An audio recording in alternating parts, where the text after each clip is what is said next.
ദൈവമേ ഞാൻ നിൻ സവിധേ പൂപ്പുകൈകളും അണഞ്ഞിടുമ്പോൾ നീ നിൻ കൃപ എന്നിൽ തൂകണമേ. വിദ്യയേകീടും ഈ വിദ്യാലയത്തെയും നേർവഴി കാട്ടുന്നോരധ്യാപകരെയും നീ തന്നതാമെൻ മാതാപിതാക്കളെയും നിന്നനുഗ്രഹത്താൽ നിത്യം നിറച്ചിടണമേ. ദൈവമേ ഞാൻ നിൻ സവിധേ കൂപ്പുകൈകളുമായെന്നും അണഞ്ഞിടുമ്പോൾ നീ നിൻ കൃപ എന്നിൽ തൂകണമേ. Thank you ma'am. Thank you friends. Okay,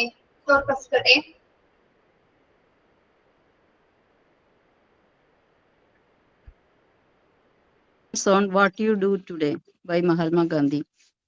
Have a nice day. Welcome to the class. All. Thank you. Okay. Signing.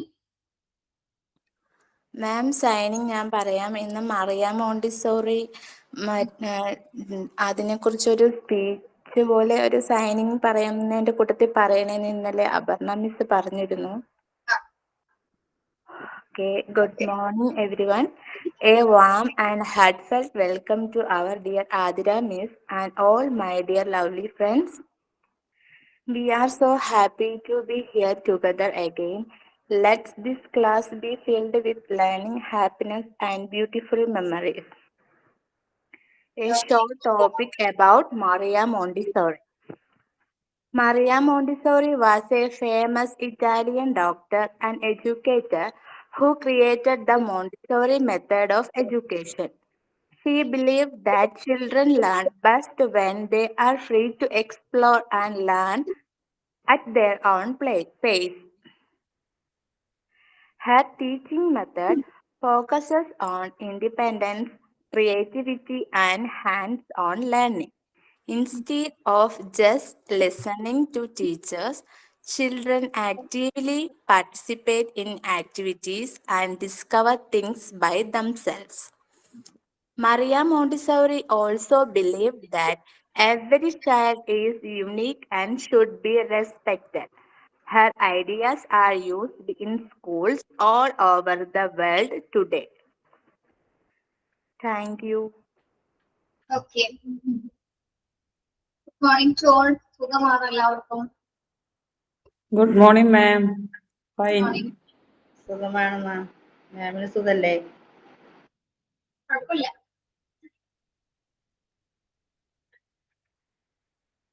ഇനി ഏതാ ചൂടും മഴയൊക്കെ ആയിട്ട് മിക്സ് ചെയ്തൊരു കാലാവസ്ഥയല്ലേ? ഇവിടെയൊക്കെ തണുത്തു. ഇപ്പൊ മഴ പെയ്തു. മഴ പെയ്തു.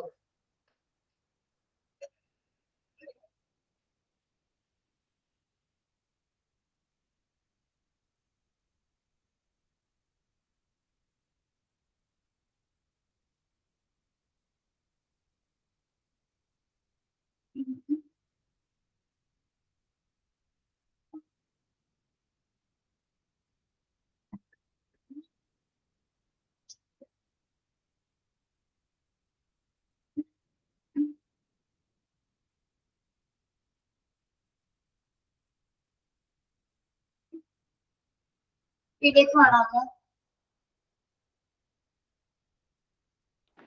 Yes ma'am. നമ്മൾ എഡ്യൂക്കേഷൻ സൈക്കോളജി ആണ് എടുത്തുകൊണ്ടിരുന്നത് യൂണിറ്റ് 7. ഇനി കുറച്ച് നോട്ടൊക്കെ തന്നില്ലേ നിങ്ങൾക്ക്? തന്നിരുന്നു മാം.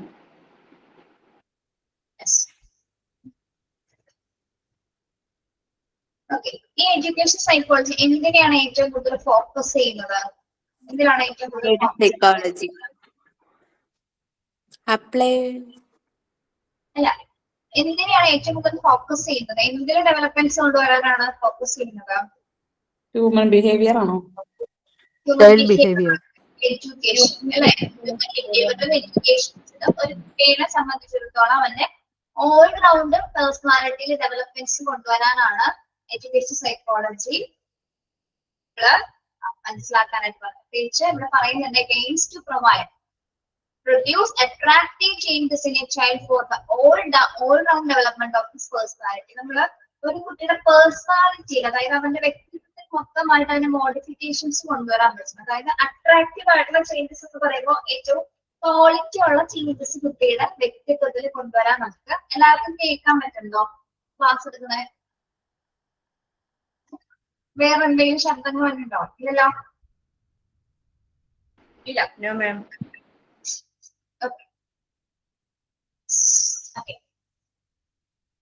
അപ്പൊ ഒരു വിദ്യാഭ്യാസ സാഹചര്യത്തിൽ കുട്ടീനെ ഏറ്റവും നല്ല രീതിയിൽ മാറ്റിയെടുക്കാനായിട്ട് അധ്യാപകർക്ക് സാധിക്കണമെങ്കിൽ എഡ്യൂക്കേഷൻ സൈക്കോളജിനെ കുറിച്ച് അല്ലെങ്കിൽ കുട്ടിയുടെ ബിഹേവിയർ ചേഞ്ചസ് എങ്ങനെയായിരിക്കുമെന്ന് നിങ്ങൾക്ക് വ്യക്തമായ രീതിയിൽ അവയർനെസ് ഉണ്ടെങ്കിൽ മാത്രമേ നമുക്ക് അവരുടെ പേഴ്സണാലിറ്റിയിൽ വ്യത്യസ്തമായിട്ടുള്ള ചേഞ്ചസ് കൊണ്ടുവരാനായിട്ട് സാധിക്കും. അല്ലെ, നമ്മള് ഒരു ടീച്ചർ എന്ന നിലയിൽ നമ്മൾ ആദ്യം മനസ്സിലാക്കേണ്ട ഒരു കാര്യം എന്ന് പറയുന്നത്, നമ്മൾ ഒരുപാട് നോളജ് അവർക്ക് പറഞ്ഞു കൊടുക്കുന്നുണ്ട് അല്ലെ. പല ഭാഗങ്ങളില് പല ഓരോ ക്ലാസ്സസ് കഴിയുന്നതനുസരിച്ച് കുട്ടികൾ ഓരോ നോളജ് അക്യൂർ ചെയ്ത് പോയിക്കൊണ്ടിരിക്കും. പക്ഷെ അതിനേക്കാൾ ഇമ്പോർട്ടൻസ് ആണ് നമ്മൾ അറിവ് പകർന്നതോടൊപ്പം തന്നെ എന്താണ് നോളജ് കുട്ടികൾ അഡാപ്റ്റ് ചെയ്യുന്നതോടൊപ്പം തന്നെ അല്ലെ അത് കൊടുക്കുന്നതോടൊപ്പം തന്നെ അവന്റെ ബിഹേവിയറിലാണ് നമുക്ക് ചേഞ്ച് കൊണ്ടുവരാൻ പറ്റേണ്ടത്. അവർ നല്ലൊരു വ്യക്തിയാക്കി മാറ്റിയെടുക്കാനാണ് വിദ്യാഭ്യാസത്തിന് ഏറ്റവും കൂടുതൽ കഴിയേണ്ടത്. അതായത് നമ്മൾ വിദ്യാഭ്യാസം കൊടുക്കുക എന്ന് പറയുമ്പോൾ ഒരുപാട് അറിവുകൾ കൊടുക്കുന്നതിന്റെ അതേ തുലനത്തിന് അതേ ഈക്വൽ ആയിട്ടുള്ള ഭാഗത്ത് തന്നെ നമ്മൾ എന്ത് കൊടുക്കണം, അവനെ നല്ലൊരു വ്യക്തിയാക്കി മാറ്റാനായിട്ടുള്ളത്. അതായത് അവന്റെ ബിഹേവിയർ ചേഞ്ചസ് അല്ലെങ്കിൽ ബിഹേവിയർ മോഡിഫിക്കേഷൻസ് അല്ലെ. മോഡിഫിക്കേഷൻ ചെയ്യാന്ന് പറഞ്ഞാൽ എന്താണ്, വ്യക്തിത്വത്തിലെ വ്യത്യാസങ്ങൾ കൊണ്ടുവരാം അല്ലെ. ഏറ്റവും നല്ല വ്യക്തിയാക്കി മാറ്റിയെടുക്കാനായിട്ട് നമ്മൾ ഓരോ കുട്ടിയും, അതായത് ചെറിയ കാലഘട്ടം മുതൽ, അതായത് ഇപ്പൊ KG സെക്ഷൻ മുതൽ ആ ഒരു സമയം മുതൽ നമ്മൾ കുട്ടീനെ എന്താണ് കോൺസെൻട്രേറ്റ് ചെയ്യേണ്ടതുണ്ട്. അതായത് കുട്ടികളില് അവരുടെ പേഴ്സണാലിറ്റിയിൽ വ്യത്യാസം കൊണ്ടുവരാനായിട്ട് നമ്മൾ പ്രത്യേകം ശ്രദ്ധിക്കേണ്ടതുണ്ട്. അത് തന്നെയാണ് ഒരു ടീച്ചറിന് കുട്ടിക്ക് കൊടുക്കാൻ പറ്റുന്ന ഏറ്റവും വലിയൊരു നോളജ്, അവനെ ഏറ്റവും നല്ല വ്യക്തിയാക്കി മാറ്റിയെടുക്കുക എന്നത്. ശരിയല്ലേ? വിദ്യാഭ്യാസം നേടുന്നത് നമ്മൾ ഒരുപാട് കാര്യങ്ങൾ പഠിക്കുന്നുണ്ട്. പക്ഷെ ഈ പഠിച്ച കാര്യങ്ങളിലൂടെ നമ്മളിൽ എന്തെങ്കിലും, അതായത് ആ ഒരു സ്റ്റുഡന്റിൽ എന്തെങ്കിലും വ്യത്യാസം, എന്തെങ്കിലും മൈന്യൂട്ട് ആയിട്ടുള്ള വ്യത്യാസങ്ങളിൽ നമ്മൾക്ക് ഉണ്ടാക്കാൻ സാധിക്കും. ഓക്കെ, എന്നിരുന്നാൽ മാറ്റപ്പെടുന്നതിൽ നമ്മുടെ ഒരു സ്കൂൾ ലൈഫ് കഴിഞ്ഞ പിന്നീട് അവൻ എന്താണ് പല ജീവിതഘട്ടങ്ങളിലേക്ക് കടന്നു പോകുന്നത്. അപ്പൊ അവന്റെയൊക്കെ അതിനേക്കുള്ള ഒരു ബേസിക് ആയിട്ടുള്ള ഒരു ഫൗണ്ടേഷൻ അടിത്തറ എന്ന് പറയുന്നത് നമ്മുടെ ആ ഒരു സ്കൂൾ കാലഘട്ടമാണ്, എഡ്യൂക്കേഷൻ സെറ്റിംഗ്സ് ആണ്. ഏകദേശം ഒരു 15 വയസ്സുള്ള സമയം. അപ്പൊ ആ സമയത്ത് നമുക്ക് കൊടുക്കാൻ പറ്റുന്ന രീതിയിലുള്ള എല്ലാവിധ, അതായത് ആ ഒരു ഇൻഡിവിജ്വൽ ആയിട്ട് അവൻ എന്തെല്ലാം മോഡിഫിക്കേഷൻസ് കൊണ്ടുവരാൻ പറ്റുന്നത് ഒരു അധ്യാപികക്ക് കൊടുക്കാൻ എത്രത്തോളം സാധിക്കുന്നു. ഇപ്പൊ കുട്ടികളിൽ എന്തെങ്കിലും നെഗറ്റീവ് ക്വാളിറ്റി കണ്ടു കഴിഞ്ഞാൽ നിങ്ങൾ എന്താ ചെയ്യുന്നത്? കുട്ടിയിൽ ഒരു നെഗറ്റീവ് ക്വാളിറ്റി കണ്ടു കഴിഞ്ഞാൽ അങ്ങനെ അത് ചെയ്യാൻ പാടില്ല എന്ന് പറഞ്ഞു കൊടുക്കും അല്ലെ. അതുമായി ബന്ധപ്പെട്ട് പണിഷ്മെന്റ് കൊടുക്കുന്നത് ഒരിക്കലും തെറ്റല്ല അല്ലെ. പണിഷ്മെന്റ് നമ്മൾ കൊടുക്കുന്നത് എന്താണ്, അത് റീഇൻഫോഴ്സ്മെന്റ് ടെക്നിക്കാണ്. എന്തുകൊണ്ടാണ്? പിന്നീട് അത് ആവർത്തിക്കാതിരിക്കാൻ വേണ്ടിയിട്ടാണ് അത് പണിഷ്മെന്റ് കൊടുക്കുന്നത് അല്ലെ. ഇനി അതേപോലെ നമ്മൾ പോസിറ്റീവ് റീഇൻഫോഴ്സ്മെന്റ് കുട്ടിക്ക് കൊടുക്കാറുണ്ട്. പോസിറ്റീവ് ആയിട്ട്, അതായത് ഇപ്പൊ ഒരു നല്ല രീതിയിൽ കുഞ്ഞൊരു പടം വരച്ചതിന് ശേഷം ചിലപ്പോൾ ടീച്ചർ എന്ത് കൊടുക്കും, ചിലപ്പോൾ സ്റ്റാർ ഒക്കെ ഇങ്ങനെ കയ്യിലൊക്കെ ഒട്ടിച്ചു കൊടുക്കും. അല്ലെങ്കിൽ വെരി ഗുഡ്, ഔട്ട്സ്റ്റാൻഡിങ്, എക്സലന്റ് എന്നൊക്കെ പറഞ്ഞ് നമ്മള് അതിൽ 5 സ്റ്റാർ ഒക്കെ വരച്ച് വെരി ഗുഡ് എന്നൊക്കെ പറഞ്ഞ് നമ്മൾ എഴുതി കൊടുക്കും. അപ്പൊ കുട്ടിക്ക് എന്താ അവിടെ തോന്നുന്നത്? നമ്മൾ പോസിറ്റീവായിട്ട് കുട്ടിയെ അപ്രോച്ച് ചെയ്യുമ്പോ എന്ത് തോന്നും? പോസിറ്റീവ് ബിഹേവിയർ അവനില് കൂടുതലായിട്ട് ഡെവലപ്പ് ചെയ്യും അല്ലെ. പിന്നീട് ആ ചെയ്ത കാര്യം ഒന്നും കൂടി ഫ്ലറിഷ് ആയിട്ട് ചെയ്യാനായിട്ട് അവൻ കൂടുതലായിട്ട് അതിൽ വർക്ക് ചെയ്യാനായിട്ടാണ് ആഗ്രഹിക്കുന്നത്. ഓക്കെ, അപ്പൊ അതേപോലെ തന്നെ ഇപ്പൊ ക്ലാസ്സിൽ വെച്ച് ബഹളം ഉണ്ടാക്കി, ഭയങ്കര നോയ്സ് കുട്ടികൾ ഉണ്ടാക്കി ഇരുന്നാൽ പോലും നമ്മൾ എന്ത് ചെയ്യാറുണ്ട്? ബഹളം വെക്കുന്ന കുട്ടികൾ നമ്മൾ വഴക്ക് പറയാറുണ്ട്. വഴക്ക് പറയുന്നത് ഒരു തെറ്റാണോ? കുട്ടികളെ പണിഷ്മെന്റ് കൊടുക്കുന്നത്, ചിലപ്പോൾ മിണ്ടാതിരിക്കാത്ത കുട്ടിയെ നമ്മൾ എഴുന്നേൽപ്പിച്ച്, അതെന്തിനു വേണ്ടിയാണ് നമ്മൾ അങ്ങനെ ചെയ്യുന്നത്? പിന്നീട് അത് അവര് റിപ്പീറ്റ് ചെയ്യാതിരിക്കാൻ വേണ്ടിയിട്ടാണ് അല്ലെ. ഒരിക്കലും ഇപ്പൊ പണിഷ്മെന്റ് കൊടുക്കുന്നത് ഒരിക്കലും തെറ്റല്ല. അതേപോലെ തന്നെ പോസിറ്റീവ് ആയിട്ടുള്ള കുട്ടികൾ എന്ത് കാര്യങ്ങൾ ചെയ്താൽ നമുക്ക് കോംപ്ലിമെന്റ്സ് കൊടുക്കാം, റിവാർഡ് കൊടുക്കാം. അവർ റെക്കഗ്നൈസ് ചെയ്യുന്നുണ്ടെന്ന് അറിയുമ്പോൾ തന്നെ കുട്ടികൾക്ക് എന്താണ് അവരുടെ വ്യക്തിത്വത്തിൽ ഒരുപാട് വ്യത്യാസമുണ്ട്. ഇപ്പൊ നമ്മള് വെരി ഗുഡ് എന്നൊക്കെ പറയുമ്പോൾ അവരുടെ മുഖത്ത് ഉണ്ടാവുന്ന ഒരു എക്സ്പ്രഷൻസ് കണ്ടിട്ടുണ്ടോ നിങ്ങള്? അല്ലെങ്കിൽ ക്ലാപ്പ് ഒക്കെ കൊടുക്കുമ്പോ ശ്രദ്ധിച്ചവർക്ക് അറിയാൻ പറ്റും, ഭയങ്കര ഹാപ്പി ആവും. ഇതൊക്കെ അറിയണമെങ്കിൽ, ഇതൊക്കെ മനസ്സിലാക്കണമെങ്കിൽ എഡ്യൂക്കേഷൻ സൈക്കോളജിനെ കുറിച്ച് നിങ്ങൾ അധ്യാപകരെ മനസ്സിലാക്കിയിട്ട് Thus, education psychology is primarily concerned with understanding the process of teaching and learning that plays with the formal surroundings and developing ways of improving those methods. It covers important topics like learning theory, teaching methods, motivations, cognitive, emotional, and moral development, parental-child relationships, etc. Yes.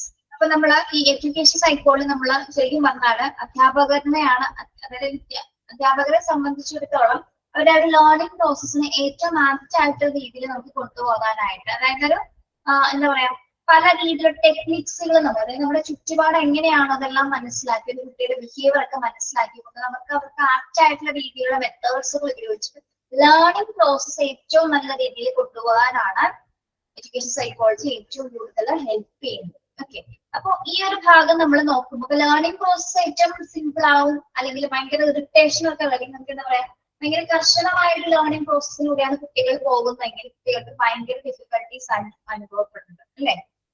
അതായത് ഭയങ്കര force ചെയ്തുള്ള പഠനം, difficult ആയിട്ടുള്ള ടാസ്കുകൾ, അങ്ങനെയൊക്കെ നമുക്ക് കൊടുത്ത് കുട്ടികളെ പഠിപ്പിക്കാൻ പറ്റുമോ? ഒരിക്കലില്ല. എന്താണ്, അത്തരം മെത്തേഡ്സുകൾ നമ്മളൊന്നും ഉപയോഗിക്കാൻ പാടില്ല. കാരണം പ്രത്യേകിച്ച് അവരുടെ ഏജ് എന്താണോ, ഏജിനനുസരിച്ചിട്ടുള്ള ടാസ്കുകളും ആക്ടിവിറ്റീസ് മാത്രമേ നമ്മൾ കുട്ടികൾക്ക് പ്രൊവൈഡ് ചെയ്യാൻ പാടുള്ളൂ അല്ലെ. അപ്പൊ ഇതിനൊക്കെ നമ്മൾക്ക് തരണം ചെയ്തിട്ട് വരിക, അല്ലെങ്കിൽ ഇതെല്ലാം നല്ല ഈസി ആയിട്ട് കൈകാര്യം ചെയ്തിട്ട് നമ്മൾ ഓൾറെഡി പല രീതിയിലുള്ള ഇമ്പോർട്ടന്റ് ടോപ്പിക്സുകളിലൂടെ നമുക്ക് കടന്നു പോകുന്നുണ്ട്. അതായത് അതിൽ ഫസ്റ്റ് ഒന്നാണ് സൈക്കോളജിക്കൽ ആയിട്ട് കുറെ ലേണിംഗ് തിയറികൾ ഉണ്ട്. നമുക്ക് അതൊന്നും പഠിക്കാനില്ല, ടോപ്പിക്സ് പേരുകൾ മാത്രമേ പറയുന്നുള്ളൂ. ലേണിംഗ് തിയറീസ് ഉണ്ട്. ലേണിംഗ് തിയറീസിലെ പ്രധാനപ്പെട്ട കുറച്ച് ആൾക്കാർ എന്ന് പറയുന്നത് ഒന്ന് ഇ.എൽ. തൊണ്ടേക്ക് ആണ്. ഇ.എൽ. തൊണ്ടേക്ക്, അതേപോലെ തന്നെ ഇവാൻ പാവ്ലോ കണക്ഷൻസ് എന്ന തിയറി എഴുതിയതാണ് അദ്ദേഹം. അങ്ങനെ പല പല സൈക്കോളജിസ്റ്റുകൾ ലേണിംഗ് തിയറിനെ കുറിച്ച് എഴുതിയിട്ടുണ്ട്. പല പല തിയറികളുണ്ട്. ഒരു ക്ലാസ് മുറിയിൽ എങ്ങനെയാണ് നമ്മൾ കുട്ടികളെ പഠിപ്പിക്കേണ്ടത്, ഏത് ലെവലിലായിരിക്കും കുട്ടികൾ ഓരോ സ്റ്റേജസ് കഴിയുന്നതിനനുസരിച്ച് ഉണ്ടായിരിക്കുക എന്നുള്ള കാര്യങ്ങളൊക്കെയാണ്. അല്ലെങ്കിൽ എപ്പോഴാണ് ഒരു കുട്ടിയെ നമ്മൾ പഠിപ്പിക്കേണ്ടത്, പ്രധാനമായിട്ടും ശ്രദ്ധിക്കാം. ഇ.എൽ. തൊണ്ടേക്ക് പറഞ്ഞ ട്രയൽ ആൻഡ് എറർ എന്ന തിയറിയിൽ അദ്ദേഹം പറയുന്നുണ്ട്, ഒരു കുട്ടി എപ്പോഴാണോ വില്ലിംഗ് ആവുന്നത് അപ്പോഴാണ്, അല്ലെ, റെഡി ആവുന്നതിനനുസരിച്ച് മാത്രമേ അവരെ പഠിപ്പിക്കാൻ പാടുള്ളൂ. ഓക്കെ, അതിന്റെ മെയിൻ എക്സാമ്പിൾ ഞാൻ പറഞ്ഞുതരാം. നിങ്ങളുടെ കുട്ടികളൊന്ന് ആലോചിച്ച് നോക്കിയേ. നിങ്ങള് 5 മണിയാകുമ്പോൾ നീ പഠിക്കാനിരിക്കണോട്ടാന്ന് പറയാറുണ്ട് അല്ലെ കുട്ടികളോട്. 5 മണിയാകുമ്പോഴേക്കും 5 മണി മുതൽ 8 മണി വരെ നീ പഠിച്ചേ മതിയാവും എന്ന് നിങ്ങൾ കുറെ പ്രാവശ്യം പറയും. കുറെ പ്രാവശ്യം ഇങ്ങനെ പുറകെ നടന്ന് പറഞ്ഞ് 5 മണിക്ക് കുട്ടി ഇരിക്കും അല്ലെ. പക്ഷെ അവിടെ എന്ത് മാത്രമേ ഉള്ളൂ, ഒരു ഫിസിക്കൽ പ്രസൻസ് മാത്രമേ ഉണ്ടാവുള്ളൂ. കുട്ടി മെന്റലി ഒരിക്കലും അതിന് പ്രിപ്പയർഡ് ആയിട്ടുണ്ടാവില്ല. പക്ഷെ നിങ്ങളൊന്ന് നേരെ മറിച്ച് നോക്കൂ, നീ പഠിക്കണം, ഇത്ര സമയത്തിനുള്ളിൽ എന്തെങ്കിലും പഠിക്കാനായിട്ട് നോക്കണം എന്ന് പറയുമ്പോൾ അവൻ അവന്റേതായ ഒരു സമയം ചൂസ് ചെയ്യും. ഓക്കെ, അതാണ് കുഞ്ഞ് വില്ലിംഗ് ആവുന്ന ടൈം എന്ന് പറയുന്നത്. കുട്ടി പഠിക്കാനായിട്ട് സ്വാഭാവികമായിട്ട് തോന്നൽ ഉടലെടുക്കും. ഓക്കെ, ആ ഒരു ടൈമിൽ അവർ പഠിക്കുമ്പോൾ മാത്രം അവർ പഠിക്കുന്ന കാര്യം അവർക്ക് ഗ്രാസ്പ് ചെയ്യാൻ പറ്റുള്ളൂ. സത്യമാണത്. നമ്മൾ നമ്മളിലേക്ക് ആലോചിച്ചേ, നിങ്ങൾക്കൊരു മൂഡില്ലാതെ നിങ്ങൾ പഠിക്കാൻ വില്ലിംഗ് ആവാതെ നിങ്ങൾക്ക് പഠിക്കാൻ പറ്റുമോ? ആർക്കെങ്കിലും വേണ്ടി നമുക്ക് വേണമെങ്കിൽ അവിടെ പഠിക്കാൻ പറ്റും അല്ലെ. ആർക്കെങ്കിലും വേണ്ടി നമുക്ക് കേൾപ്പിക്കാൻ വേണ്ടിയിട്ട് എന്തെങ്കിലും വായിക്കാൻ പറ്റും. നമ്മളെ ഉൾക്കൊണ്ട് പഠിക്കാൻ ഒരിക്കലും സാധിക്കില്ല. അപ്പൊ അദ്ദേഹം പറയുന്നത്, ആ ലേണിംഗ് തിയറിയിൽ പറയുന്നത്, കുഞ്ഞ് എപ്പോ വില്ലിംഗ് ആവുന്ന റെഡി ആവുന്ന സമയത്ത് മാത്രം അവിടെ പഠിക്കും. ഓക്കെ, പിന്നെ അതിൽ തന്നെ പറയുന്നത് നിരന്തരം എക്സസൈസുകൾ നമ്മൾ കൊടുക്കുക. ലേണിംഗ് പ്രോസസ് ഈസി ആക്കാനായിട്ട് ഡിഫറെന്റ്, അതാണ് നമ്മൾ ക്ലാസ് മുറിയിൽ ആക്ടിവിറ്റീസ് കൊടുക്കുന്നത് അല്ലേ. പല പല ആക്ടിവിറ്റീസ് കൊടുക്കുന്നത് എന്താണ്, അവരത് റിപ്പീറ്റ് ചെയ്ത് ചെയ്തുകൊണ്ടിരിക്കും. അവർക്കതിൽ ഒരു എക്സ്പീരിയൻസ് കിട്ടാനോ അതിൽ എക്സ്പേർട്ട് ആവാനും വേണ്ടി നമ്മൾ പല പല ടാസ്ക്, ഇപ്പൊ മാത്സിലൊക്കെ ആണെങ്കിൽ നമ്മൾ പല പല പ്രോബ്ലംസ് കൊടുക്കും അല്ലെ. മാത്സിലാണെങ്കിൽ മാത്സിൽ പല പ്രോബ്ലംസിൽ, അതായത് ഒരു പ്രോബ്ലം പോലെ ആയിരിക്കില്ല അടുത്ത പ്രോബ്ലം, അത് കണ്ടെത്തുന്ന വഴികൾ വ്യത്യാസമായിരിക്കും അല്ലെ. അപ്പൊ ഇതൊക്കെ കൊടുക്കുന്നുണ്ട്. അവരെ വീണ്ടും വീണ്ടും ഈ പ്രോസസ്സിലൂടെ കടന്നു പോകുമ്പോൾ അവരുടെ ബ്രെയിൻ നല്ല രീതിയിൽ വർക്ക് ചെയ്യുന്നുണ്ട്. അതോടൊപ്പം തന്നെ എന്താണ്, ആ തിയറികളെ അതിൽ അവർ പഠിപ്പിക്കാൻ ഉദ്ദേശിച്ച കാര്യം അവർ പല രീതിയിലും എന്താണ് പഠിച്ചെടുക്കാനായിട്ട് അധ്യാപകർക്ക് പല ആക്ടിവിറ്റീസ് കൊടുക്കുന്നതിലൂടെ സാധിക്കും. ഓക്കെ, അപ്പൊ ലേണിംഗ് തിയറീസ് നമ്മൾ ക്ലാസ്സിൽ അപ്ലൈ ചെയ്യേണ്ടതുണ്ട്. അത് നിങ്ങൾക്ക് പഠിക്കാനില്ല. ലേണിംഗ് തിയറീസ് എന്ന് പറഞ്ഞാൽ അത്യാവശ്യം ഒരുപാട് തിയറികളുണ്ട് നിങ്ങൾക്ക് പഠിക്കാനായിട്ട് ഇവിടെ പറഞ്ഞിട്ടില്ല. അതിന്റെ പേരുകൾ മാത്രം. പിന്നെ ടീച്ചിങ് മെത്തേഡ്സ് നമ്മൾ യൂസ് ചെയ്യും. ക്ലാസ് മുറിയിൽ ഏതൊക്കെ ടീച്ചിങ് മെത്തേഡ് നമുക്ക് യൂസ് ചെയ്യാൻ പറ്റും? ക്ലാസ് മുറിയിൽ ഏതൊക്കെ ടീച്ചിങ് മെത്തേഡ്സ് യൂസ് ചെയ്യാം? ഒരു ടീച്ചിങ് മെത്തേഡ് എന്ന് പറഞ്ഞേ. പ്ലേ മോഡലിംഗ്, കളറിംഗ്, ഇത് ടീച്ചിങ് മെത്തേഡ് ആണോ? ഞാൻ ചോദിക്കട്ടെ? ക്ലാസ്സിൽ പോയിട്ട് നിങ്ങൾ എങ്ങനെയാണ് കുട്ടിയെ പഠിപ്പിക്കാൻ പോകുന്നത്? ഏത് മെത്തേഡ് ഉപയോഗിക്കും നിങ്ങൾ അവിടെ പഠിപ്പിക്കാൻ? ഒരു പോയം പഠിപ്പിക്കാൻ പോവാണ്. പോയം നിങ്ങൾ എങ്ങനെ പഠിപ്പിക്കും?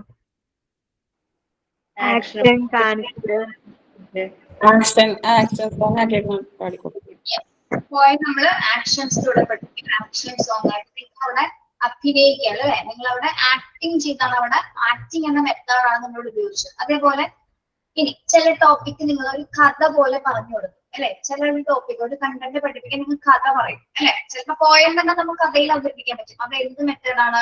Story telling method. അപ്പൊ ഒരു ക്ലാസ് സ്റ്റാർട്ട് ചെയ്യുമ്പോൾ നമുക്ക് ഏത് മെത്തേഡിലും സ്റ്റാർട്ട് ചെയ്യാം. ചിലര് ലെക്ചർ ക്ലാസ് കൊടുക്കും അല്ലെ?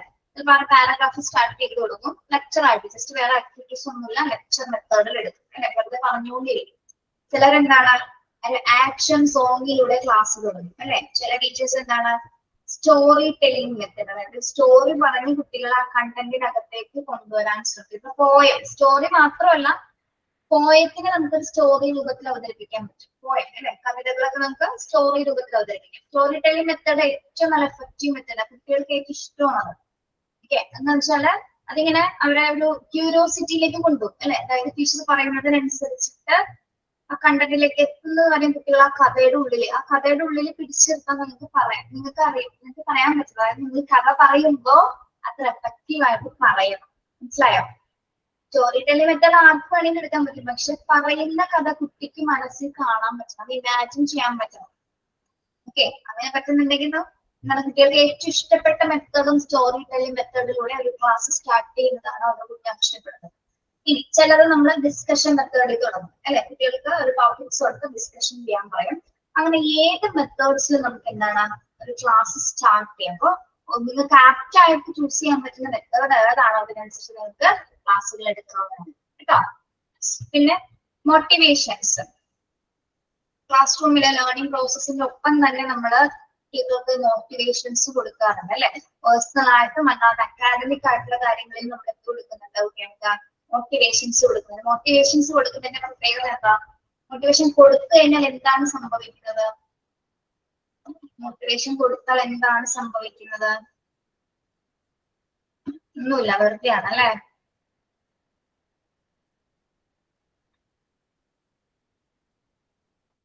അവർക്കൊരു പോസിറ്റീവ് ആറ്റിറ്റ്യൂഡ് ഉണ്ടാവും. പോസിറ്റീവ് ആറ്റിറ്റ്യൂഡ് ഡെവലപ്പ് ചെയ്യാൻ പറ്റും. ഓക്കെ, അത് മാത്രമാണ് മോട്ടിവേഷൻ കൊടുക്കുന്നതിലൂടെ ഉണ്ടാവുന്നത്. ഇതൊക്കെ ഉണ്ടാവും.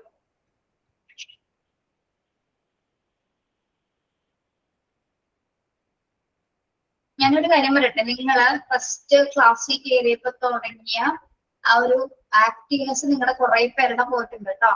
കുറച്ച് നല്ലോണം ആക്റ്റീവ് ആയിരുന്നു നിങ്ങൾ തുടക്കം. കുറെ പേര് ഇപ്പൊ ക്ലാസ്സിലും കയറുന്നില്ല. ഉള്ള കുട്ടികളിൽ ചെറിയ രീതിയിലൊരു ആക്റ്റീവ്നെസ് കുറഞ്ഞിട്ടുണ്ട്. എന്ത് പറ്റി? നിങ്ങൾക്ക് ഒരു താല്പര്യമില്ലായിരുന്നു. എന്താ? മാം വെക്കേഷൻ അല്ലേ, അപ്പൊ അൺമ്യൂട്ട് ചെയ്യുമ്പോ നല്ല ബഹളമായിരിക്കും. അതാണ് എനിക്ക് റീസൺ. അതാണ് ബിസ്മിയുടെ റീസൺ. ഓക്കെ, ബാക്കിയുള്ളവർക്കോ? ബാക്കിയുള്ളവർക്ക് എന്താ റീസൺ? ഇൻസ്പിറേഷൻ. പിന്നെ കല്യാണങ്ങളുണ്ടല്ലോ, ഫംഗ്ഷൻ ഉണ്ട് മാം. ഫംഗ്ഷൻ ഉണ്ട്, കല്യാണം ഉണ്ട്. ഓക്കെ, ശരി. അതുകൊണ്ടൊക്കെ ഇപ്പൊ ക്ലാസ്സിൽ കയറാൻ താല്പര്യക്കുറവുണ്ട് അല്ലേ? താല്പര്യക്കുറവല്ല, സമയം കിട്ടാത്തോണ്ട്. പൊതുവെ കുറവാണ്. വെക്കേഷൻ ആയതുകൊണ്ടാണ് ഫുൾ പ്രശ്നം. വെക്കേഷൻ മാത്രമല്ല, നിങ്ങൾ ഓരോ പീരീഡ് സാധാരണ നമ്മള് എം ടിയിൽ പഠിപ്പിക്കുമ്പോ എം ടിയിലെ കുട്ടികളുടെ ചേഞ്ചസ് നമുക്ക് നോക്കി കാണാൻ പറ്റും. തുടക്കം വന്ന കുട്ടികളായിരിക്കും ഇറങ്ങുന്ന സമയത്ത്. പക്ഷെ നിങ്ങൾ തുടക്കം നല്ല അടിപൊളിയായിരുന്നു. തുടക്കം എല്ലാവരും നന്നായി സംസാരിക്കും, നല്ലോണം ഇൻവോൾവ് ആയിരുന്നു. പക്ഷെ നിങ്ങളുടെ എന്തൊക്കെയോ ക്വാളിറ്റീസ് കുറഞ്ഞു കുറഞ്ഞ് താഴത്തേക്ക് പോകുന്നുണ്ട്. അതങ്ങനെ പോകാൻ പാടില്ല. നിങ്ങളെ ഇപ്പൊ വെക്കേഷൻ ഓക്കെ, ഞാനൊരു എക്സ്ക്യൂസ് പോലെ പറയുന്നു. പക്ഷെ അത് കഴിഞ്ഞ വെക്കേഷൻ ഏകദേശം ഒരു 3-4 ആഴ്ചയെ ബാക്കിയുള്ളൂ അല്ലെ? അത് കഴിഞ്ഞാൽ നിങ്ങൾ തിരിച്ചു വരണം. കാരണം നിങ്ങൾക്ക് ഇതിൽ അത്യാവശ്യം ഇൻവോൾവ് ചെയ്താൽ മാത്രം നിങ്ങൾക്ക് ഏറ്റവും നല്ല രീതിയിൽ കോഴ്സ് കംപ്ലീറ്റ് ചെയ്യാൻ പറ്റും. ഓക്കെ, ജസ്റ്റ് ഒരു മോണ്ടിസോറി പഠിപ്പിക്കാന്നല്ല, നല്ല മാം ടീച്ചർമാർ. അതുപോലെ എനിക്ക് ജനുവരി മുതൽ ഇങ്ങോട്ടുള്ള ക്ലാസ് അറ്റൻഡ് ചെയ്യാൻ കുറച്ച് പ്രശ്നങ്ങൾ ഉള്ളതുകൊണ്ട് പറ്റിയിട്ടില്ല. അപ്പൊ ഇന്ന് മുതലാണ് ഞാൻ സ്റ്റാർട്ട് ചെയ്തപ്പോ എനിക്ക് എക്സാം എല്ലാം എഴുതൽ ടാസ്ക് ആയിരിക്കൂലേ? എന്താണ് സാറിന് എനിക്ക് മനസ്സിലായില്ല. അത് ജനുവരി പകുതി മുതലുള്ള ക്ലാസ് ഫുള്ള് അറ്റൻഡ് ചെയ്യാൻ വേണ്ടി പറ്റിയിട്ടില്ല, എല്ലാ സബ്ജക്റ്റും. അപ്പൊ ഇന്ന് മുതലാണ് ആദ്യം സ്റ്റാർട്ട് ചെയ്യുക. കുറച്ച് പ്രശ്നങ്ങളൊക്കെ ഉള്ളതുകൊണ്ട് പറ്റിയിട്ടില്ലേ. അപ്പൊ എനിക്ക് എക്സാം ഒക്കെ എഴുതൽ ടാസ്ക് ആയിരിക്കൂലേ? അതിന്റെ ഒരു ടെൻഷൻ ഉണ്ട്, എന്താണെന്ന് അറിയില്ല. ഇത് കുഴപ്പമൊന്നുമില്ല, തരുന്ന മോക്ക് ടെസ്റ്റുകൾ മാത്രം പഠിച്ചു പോയാൽ മതി. എക്സാം എഴുതാൻ സിമ്പിൾ ആണ്. അല്ലാതെ പ്രൊഡക്റ്റീവായിട്ട് ക്ലാസ്സിൽ കയറുമ്പോൾ കുറെ കാര്യങ്ങൾ നിങ്ങൾക്ക് കിട്ടേണ്ടതുണ്ട്. അപ്പൊ നിങ്ങൾ ക്ലാസ്സിൽ കയറിയാൽ മാത്രം അത് മനസ്സിലാവും. പിന്നെ ഇന്ററാക്ഷൻസ് നല്ല രീതിയിൽ കുറഞ്ഞു. എന്തെങ്കിലും ചോദിച്ച് മാത്രം എന്തെങ്കിലും പറയുള്ളൂ. അങ്ങനെ പോരുത്. അപ്പൊ നിങ്ങൾ നിങ്ങളുടെ പേഴ്സണാലിറ്റിനെ തന്നെയാണ് ഇല്ലാണ്ടാക്കിയിരിക്കുന്നത്. നിങ്ങൾ അതിൽ നിന്ന് ഉയർന്നു വരണം എന്നാണ് ഞാൻ പറയുന്നത് കേട്ടോ. ഇനി വരുന്ന ക്ലാസ്സുകളിൽ നിങ്ങൾ ഒരുപാട് മാറ്റം വരണം. നിങ്ങൾ കുറച്ചുകൂടി ഇൻവോൾവ് ആണ്, ക്ലാസ്സിൽ പാർട്ടിസിപ്പേറ്റ് ചെയ്യണം. പല കാര്യങ്ങളിലും ആ ഒരു ടയർഡ്നെസ് പോലെയാണ് നിങ്ങൾ കുറച്ച് പേര് ഒരു എന്താ പറയാ ഒരു അലസത നന്നായിട്ട് ഫീൽ ചെയ്യുന്നുണ്ട്. ചിലപ്പോൾ ഇല്ലായിരിക്കും, പക്ഷെ എന്റെ തോന്നലായിരിക്കും. എന്നാൽ പോലും മൊത്തത്തിലൊരു അലസത തോന്നുന്നുണ്ട്. അത് ക്ലാസ്സിൽ എടുക്കുന്ന നിങ്ങളുടെ ആ ഒരു അപ്രോച്ച് കണ്ടാൽ മനസ്സിലാവില്ല. ചില സമയത്ത് ചില ക്ലാസ്സിലൊന്നും വലിയ കുഴപ്പമില്ലാതിരിക്കും. എനിക്ക് തോന്നുന്നു നിങ്ങൾക്ക് ഇൻട്രസ്റ്റഡ് ആയിട്ടുള്ള ടോപ്പിക്സ് ആണെങ്കിൽ നിങ്ങൾ കുറച്ചുകൂടി ആക്റ്റീവ് ആണ്. ചിലതില് ഇച്ചിരി ടഫ് ആണെങ്കിൽ പിന്നെ വിടില്ല. ആണോ? അങ്ങനെയാണോ? അതൊരു പ്രശ്നമാണോ? അങ്ങനെയല്ല മാം, കാരണം അങ്ങനെയല്ല. ആക്ച്വലി ക്ലാസ്സിൽ കയറുന്നത് തന്നെ വളരെ ബുദ്ധിമുട്ടിയാണ്. മീൻസ് നമ്മള് ഓൺ വെക്കേഷൻ ആയതുകൊണ്ടാണ്. ഇപ്പൊ ഞാൻ ക്ലാസ് എന്റെ വീട്ടിലല്ല, വേറെ വീട്ടിലാണ്. അപ്പൊ കയ്യിൽ വേറെ പ്രത്യേകിച്ച് ഒന്നുമില്ല. പിന്നെ ഓൺ ചെയ്ത് കഴിഞ്ഞിട്ടുണ്ട്, അതിൽ മൊത്തമായിട്ട് കോൺസെൻട്രേറ്റ് ചെയ്ത് ഇരിക്കാനും ഒരു ബുദ്ധിമുട്ടുണ്ട്. പക്ഷെ ക്ലാസ്സിൽ കയറണല്ലോ എന്ന് അതിന്റെ ഒരു ആഗ്രഹം കൊണ്ട് മാത്രം നമ്മൾ ക്ലാസ്സിൽ കയറുന്നത്. ഇത് ഓൺ ചെയ്ത് വെച്ചിട്ട് നമ്മളെല്ലാം കേൾക്കുന്നുണ്ട്, പക്ഷെ സാഹചര്യം അങ്ങനെ ആയതുകൊണ്ടാണ് അത് മാമിന് അങ്ങനെ തോന്നുന്നു. ഓക്കെ, അപ്പൊ അത് മാറ്റണമെന്നാണ് ഞാൻ പറഞ്ഞത്. നിങ്ങൾ കുറച്ചുകൂടി ഇൻട്രസ്റ്റഡ് ആയിട്ട് കയറാൻ ശ്രമിക്കണം. നമുക്ക് അലസത വന്നു കഴിഞ്ഞാലേ, ലേസിനെസ് എന്ന് പറഞ്ഞൊരു സാധനം വന്നു കഴിഞ്ഞാൽ അതിൽ നിന്ന് പിന്നീട് പുറത്തോട്ട് ഇറങ്ങാൻ കുറച്ച് സമയം എടുക്കും. പിന്നെ നമ്മൾ അതിങ്ങനെ വഴുതി പോകും. പക്ഷെ നിങ്ങൾ നല്ല ടീച്ചർമാരായിട്ട് മാറണം. നിൽക്കുക നല്ല ടീച്ചേഴ്സായി മാറണമെങ്കിൽ നിങ്ങൾ നല്ല രീതിയിൽ ആക്റ്റീവ് ആയാൽ മതിയാവും. നല്ല കോൺഫിഡൻസും ആ ധൈര്യവും എല്ലാം നിങ്ങളുടെ മുഖത്തും അല്ലെങ്കിൽ നിങ്ങളുടെ പ്രവൃത്തിയിലൊക്കെ വരണമെങ്കിൽ നിങ്ങൾ നല്ലോണം ആക്ടിവേറ്റഡ് ആവണം. ഓക്കെ, ഈ ഒരു സമയത്ത് നമുക്ക് ക്ലാസ്സിൽ കയറുമ്പോൾ മനസ്സിലാവും. നമുക്ക് ഇന്ററാക്ഷൻ ചെയ്യുമ്പോൾ ബോറടിച്ചിട്ടല്ല, നിങ്ങള് ഞാനിവിടെ ഇതൊക്കെ പറഞ്ഞോണ്ടിരിക്കും. നിങ്ങൾ ചിലപ്പോൾ കേട്ടിരിക്കണ്ടാവും. ഫിസിക്കൽ പ്രസൻസ് ഒന്നും ഇല്ലാതെ വെറുതെ ഫിസിക്കൽ പ്രസൻസ് മാത്രം. മെന്റലി നിങ്ങൾ വേറെ എവിടെയെങ്കിലും ആയിരിക്കും കേട്ടോ. നാളെ അടുത്ത ദിവസം കല്യാണമാണ്, അതിന് ഡ്രസ്സ് നോക്കണം, ഒക്കെ ആയിരിക്കും നിങ്ങളുടെ മനസ്സിൽ കിടന്നു പോകുന്നത് അല്ലെ? അല്ലെങ്കിൽ കല്യാണത്തിന് പോണ കാര്യം ഇതൊക്കെ നിങ്ങൾ ചിന്തിക്കുന്നുണ്ടാവും. അപ്പൊ അത് നമുക്ക് മനസ്സിലാവുന്നുണ്ട്. എന്തൊക്കെയോ ഒരു കുറവ് പോലെ ക്ലാസ്സിലേക്കാണ്. ശരിക്കും അറ്റൻഡൻസ് ഒരുപാട് കുറയുന്ന പേടിച്ചിട്ടാണ് ശരിക്കും പറഞ്ഞാൽ ഞാൻ ക്ലാസ്സിൽ കയറുന്നത്. ഫുള്ളി അതിൽ എനിക്ക് കോൺസെൻട്രേറ്റ് ചെയ്യാൻ പറ്റുന്നില്ല. കാരണം നമ്മൾ ഈ സമയം ആയതുകൊണ്ടാണ്, ഈ ഒരു സമയം നമുക്ക് മൊത്തമായിട്ട് അതിൽ ഇരിക്കാൻ പറ്റുന്നില്ല.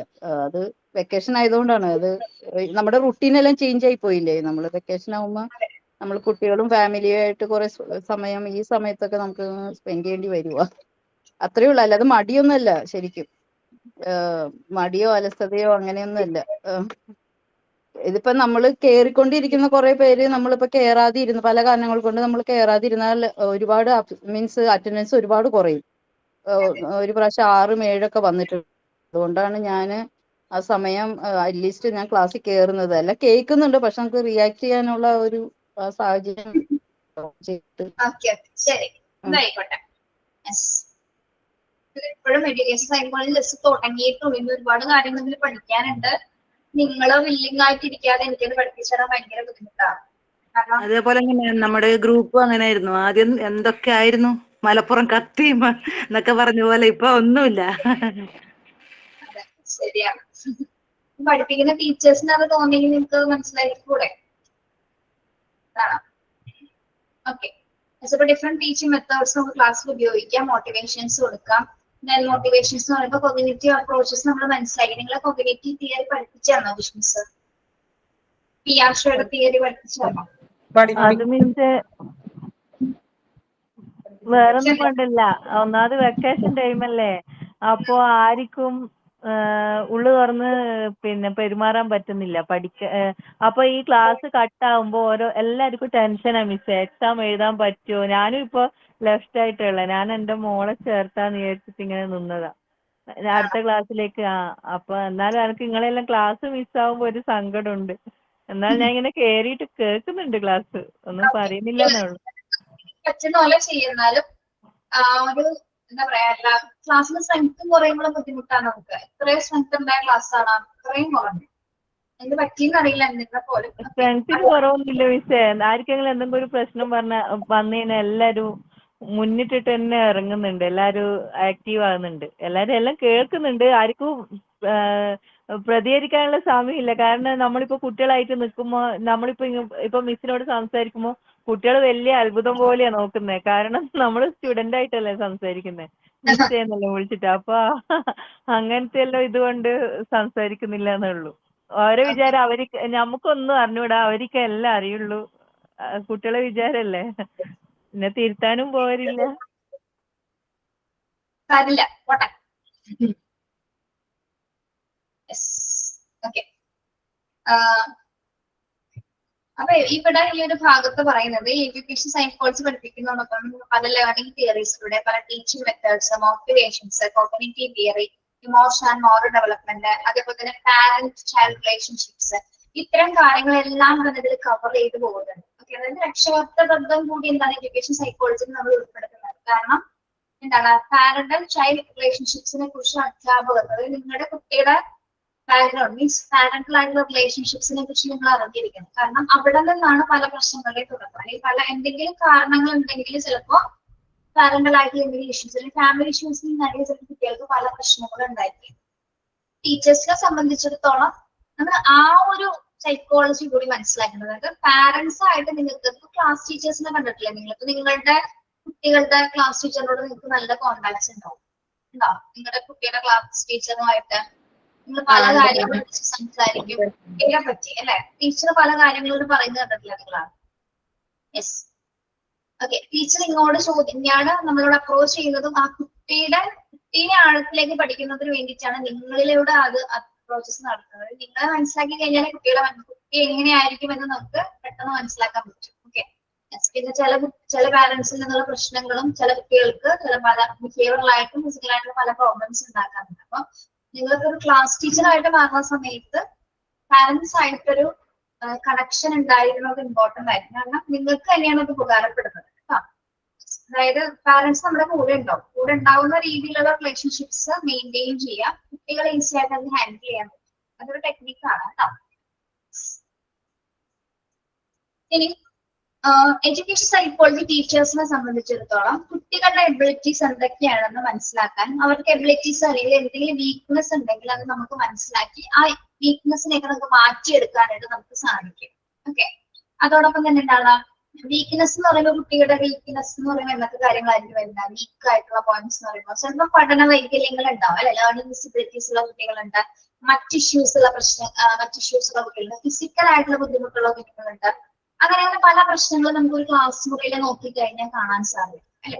എസ്പെഷ്യലി ക്ലാസ്സിൽ ഇരിക്കുന്ന കുട്ടികളെ വെറുതെ ഫേസിലേക്ക് നോക്കിക്കഴിഞ്ഞാൽ ചിലരുടെ മുഖത്ത് നിന്നും അവർക്ക് എന്തെങ്കിലും പ്രശ്നങ്ങൾ നമുക്ക് മനസ്സിലാക്കാൻ പറ്റും. ഓക്കെ, അതിനൊക്കെ മനസ്സിലാക്കാനായിട്ട് നമുക്ക് കപ്പാസിറ്റി ഉണ്ടായിരുന്നു കേട്ടോ.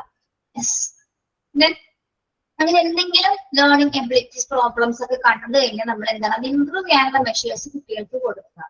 പിന്നെ പ്രത്യേകമായിട്ട് എന്താണ് അവരുടെ എന്താ പറയാ ഇൻഡിവിജ്വൽ ഡിഫറൻസസ് മനസ്സിലാക്കുക. ഓരോ കുട്ടിയും വ്യത്യസ്തനാണെന്നുള്ള ഒരു ചിന്താഗതി മനസ്സിലാക്കിയിട്ടാണ് നിങ്ങൾ ഓരോ കുട്ടിയും കാണുന്നത്. അതായത് നമ്മുടെ ക്ലാസ്സിലെ എല്ലാ കുട്ടികളും ഒരേ കഴിവുള്ളവരോ ഒരേ എബിലിറ്റീസ് ഉള്ളവരല്ല അല്ലെ, പലർക്കും പല കഴിവാണെന്നുള്ളത് നിങ്ങൾക്ക് മനസ്സിലാക്കാൻ പറ്റണം. ഓക്കെ, അതിനനുസരിച്ച് ന്യൂ സ്ട്രാറ്റജീസ് അല്ലെങ്കിൽ അവരെല്ലാവരും ഒരുമിച്ച് കൊണ്ടുവരാൻ പറ്റുന്ന രീതിയിലുള്ള ഒരു ലേണിംഗ് പ്രോസസ് ആയിരിക്കും നിങ്ങൾ നിങ്ങളുടെ ക്ലാസ് റൂമിൽ ചിട്ടപ്പെടുത്തേണ്ടത്. ഓക്കെ, ഇനി കുട്ടിക്ക് അനുസരിച്ച് നമ്മുടെ ലേണിംഗ് പ്രോസസ് നമ്മൾ മാറ്റുകയും ചെയ്യേണ്ടി വരും. അതായത് കുട്ടികൾ എങ്ങനെയാണോ ഇഷ്ടപ്പെടുന്നത് അതിനനുസരിച്ച് ആ ടീച്ചർ ചിലപ്പോൾ എന്താണ് മാറേണ്ടി വരും. നമുക്ക് ഒരു കുഞ്ഞിനെ പഠിച്ചു കൊടുക്കുമ്പോൾ മനസ്സിലാവും അല്ലെ, ഇങ്ങനെ പഠിപ്പിച്ചാൽ പോരാ, വേറെ രീതിയിൽ അപ്രോച്ച് ചെയ്യാണെങ്കിൽ എന്താണ് കുട്ടിക്ക് കുറച്ചുകൂടി ഇൻട്രസ്റ്റഡ് ആവും അല്ലെ.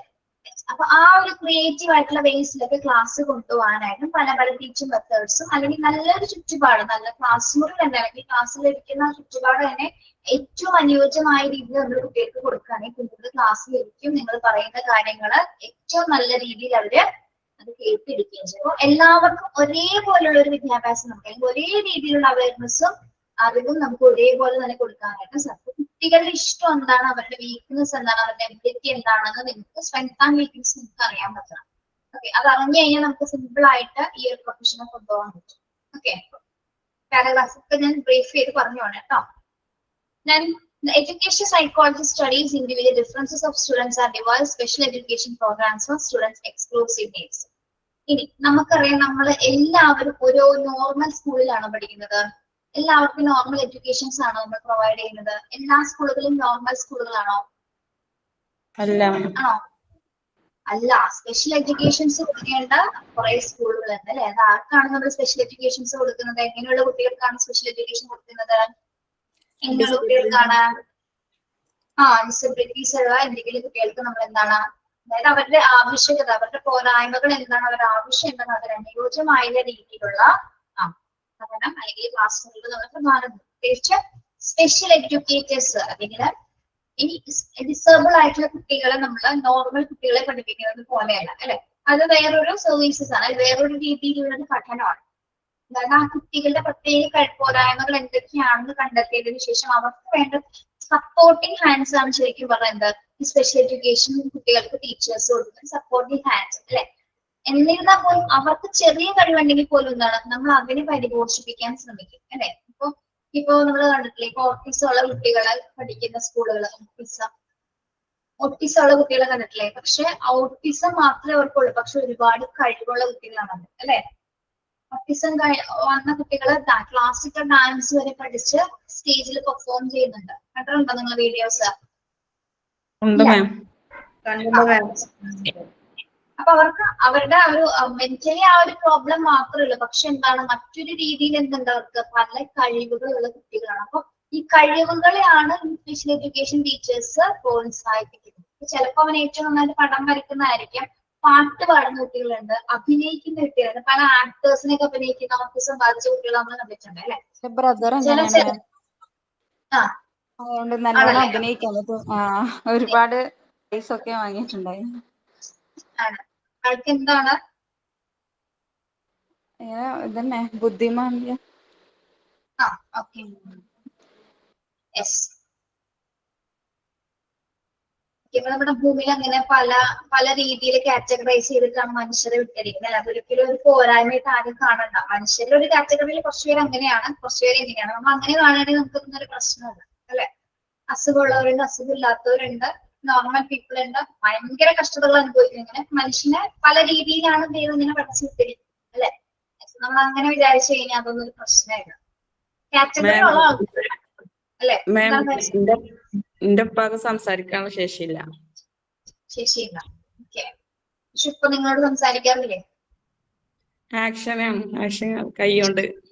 അതാണ് മീഡിയം ഓഫ് ലാംഗ്വേജ് ആക്ഷൻ ആണ് അല്ലെ? ത്രൂ ആക്ഷൻസിലൂടെയാണ് അപ്പൊ സംസാരിക്കുന്നത്. അപ്പൊ ഇവിടെ അതിൽ കുറവായിട്ട് ഒരിക്കലും കാണുന്നുണ്ടാവും.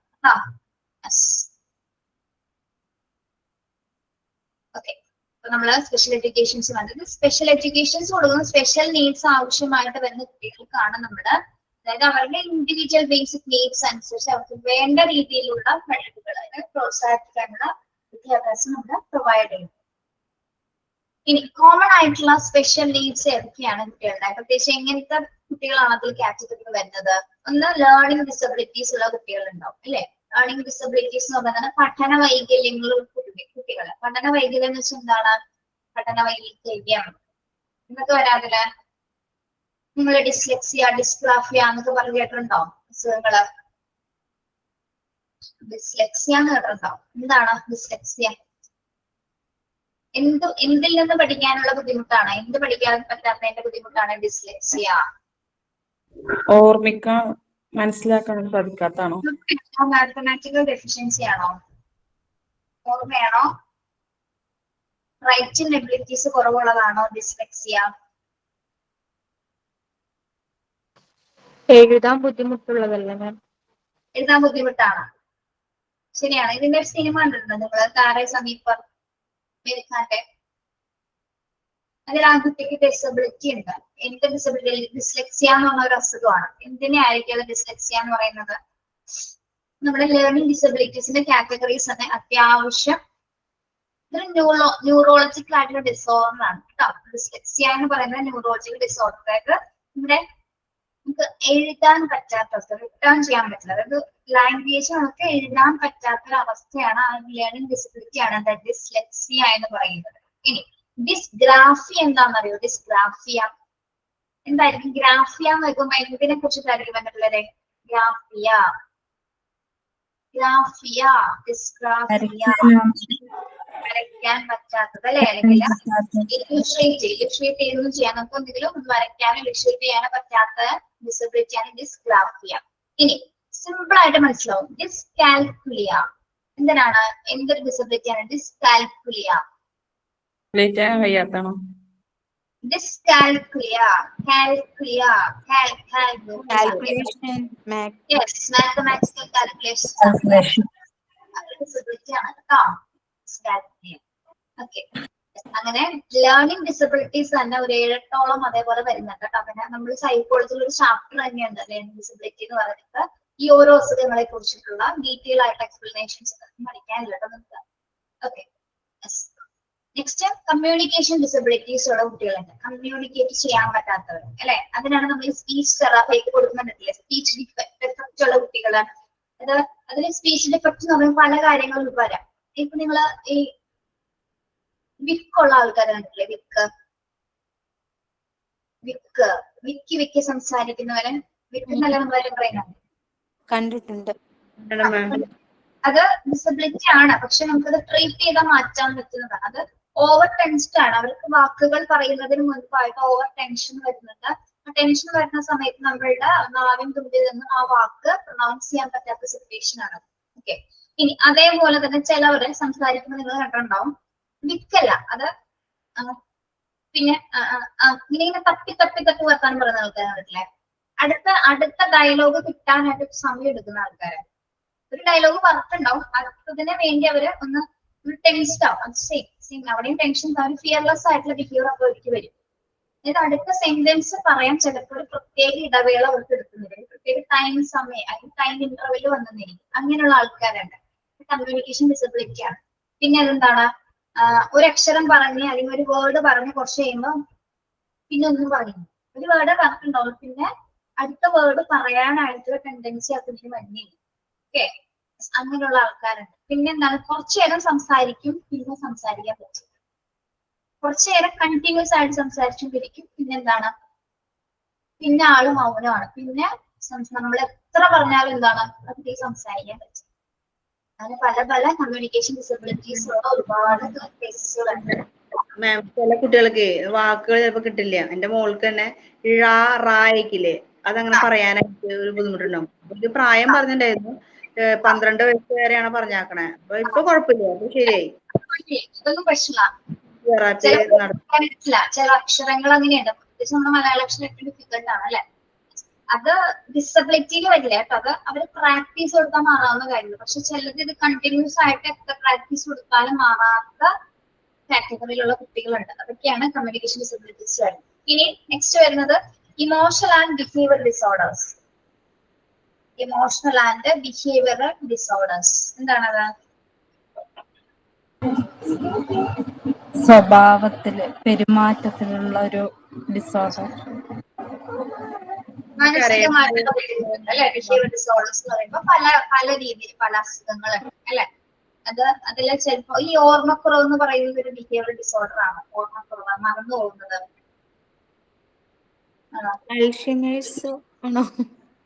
അത് അൽഷിമേഴ്സ്. ഓക്കെ. അത് ബിഹേവിയർ ഡിസോർഡർ ആണോ? അല്ലേ? പിന്നെ പെരുമാറ്റത്തിൽ വരുന്ന മറ്റ് ഡിസോർഡറുകൾ എന്തൊക്കെയാണ്? നിങ്ങൾ ചില ആൾക്കാരെ കണ്ടിട്ടുണ്ടോ? ബിഹേവിയർ ഡിസോർഡർ എന്ന് പറയുമ്പോൾ അതിന്റെ എക്സാമ്പിൾ പറയാം. ചിലര് ഒരു പൊസിഷനിലേക്ക് മാത്രം നോക്കിയിരിക്കുന്ന ആൾക്കാരെ കണ്ടിട്ടുണ്ടോ? കുറെ സമയം അതിൽ മാത്രമായിരിക്കും കോൺസെൻട്രേറ്റ് ചെയ്തിരിക്കുന്നത്. ഇതൊക്കെ ശ്രദ്ധിച്ചാലേ മനസ്സിലാവുള്ളൂ. ഒരാളവിടെ ഇരിക്കുന്നുണ്ടാവും, ഇരിക്കില്ല. പക്ഷെ ആ ഒരു ടീച്ചറുടെ വ്യൂ പോയിന്റിലൊക്കെ ഒന്ന് ചിന്തിക്കുക, സൈക്കോളജിസ്റ്റിന്റെ വ്യൂ പോയിന്റിൽ നിങ്ങൾ ചിന്തിച്ച് ചോദിക്കാൻ നമുക്ക് പല ആൾക്കാരെ പല രീതിയിൽ മനസ്സിലാക്കാൻ ഒരു ഉപകാരമൊന്നും ഉണ്ടാവില്ല, എങ്ങനെ നോക്കിയിരിക്കും. ഇങ്ങനെ നോക്കി നമ്മൾ തെറ്റിയിരിക്കും, നമ്മളെയാണ് നോക്കുന്നത്. പക്ഷെ നമ്മളെ പോലും ആയിരിക്കില്ല, എന്തെങ്കിലും ചിന്തകൾ ഇങ്ങനെ ചിന്തിച്ചുകൊണ്ടിരിക്കുകയായിരിക്കും. ഓക്കെ, അങ്ങനെ അത് അസുഖമുള്ള ആ ഒരു രീതിയിലൊരു അസുഖം വരുന്ന ആൾക്കാരുണ്ട്. പിന്നെ ഹ്യൂമൻ ഡിസോർഡർ എന്ന് പറയുമ്പോൾ ചിലർക്ക് നമ്മള് ഈ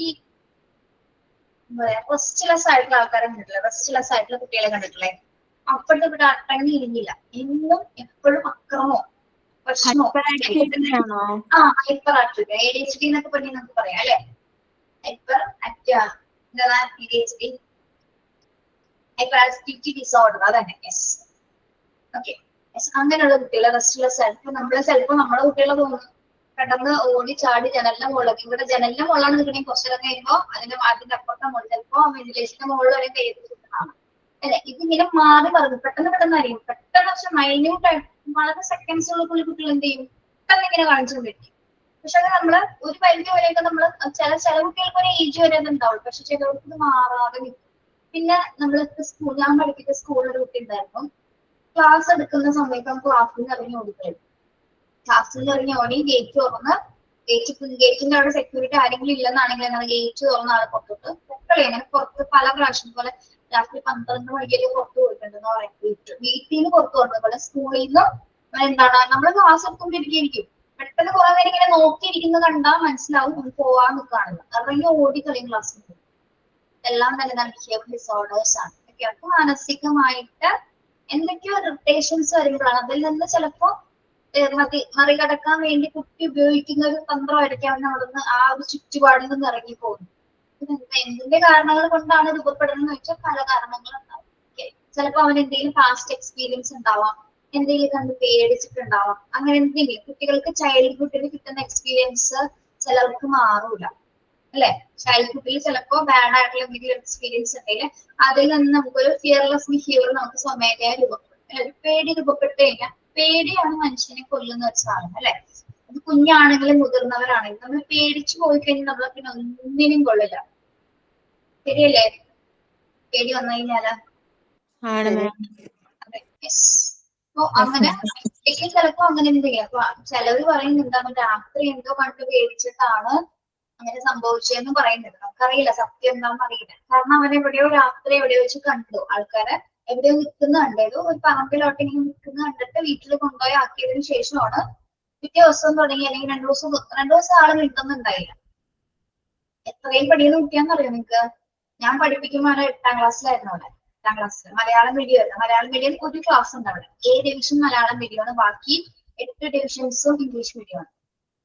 അപ്പൊ അവിടെ അതിന്റെ പാരന്റ്സ് പറയുന്നതാണ്. പക്ഷെ പാരന്റ്സിനെ കണ്ടിട്ട് നമുക്ക് എന്തൊക്കെയോ ഒരു ഡിസോർഡർ ഉള്ള പോലെ തോന്നും കണ്ടു കഴിഞ്ഞാല്. അപ്പൊ അവൻ അങ്ങനെ ഒരു ദിവസം രാത്രി ഇതുപോലെ ഇറങ്ങിപ്പോയി പറമ്പിന്റെ അവിടെ നിന്നാണ് അവനെ കിട്ടിയെന്ന് പറയുന്നത്. അന്ന് മുതൽ ഈ കുട്ടി ഇങ്ങനെയാണെന്ന് പറയാം. അതുപോലെ നമ്മുടെ ഈ അടുത്തൊരു ന്യൂസ് കണ്ടിട്ടുണ്ട്, ഒരു പെൺകുട്ടിയുടെ അത്യാവശ്യം ഏജുള്ള ഒരു കുട്ടി. ആ കുട്ടി 1 വർഷമായി ഡ്രസ്സ് മാറിയിട്ടാണ്, ഇട്ട ഡ്രസ്സ് മാറിയിട്ട് 1 വർഷമായി. രാവിലെ കുളിക്കാൻ കുളക്കരയിൽ പോയതാണ്, പോയി തിരിച്ചു വന്ന ആൾ പേടിച്ച് എന്തോ കണ്ടാണ് വന്നത്.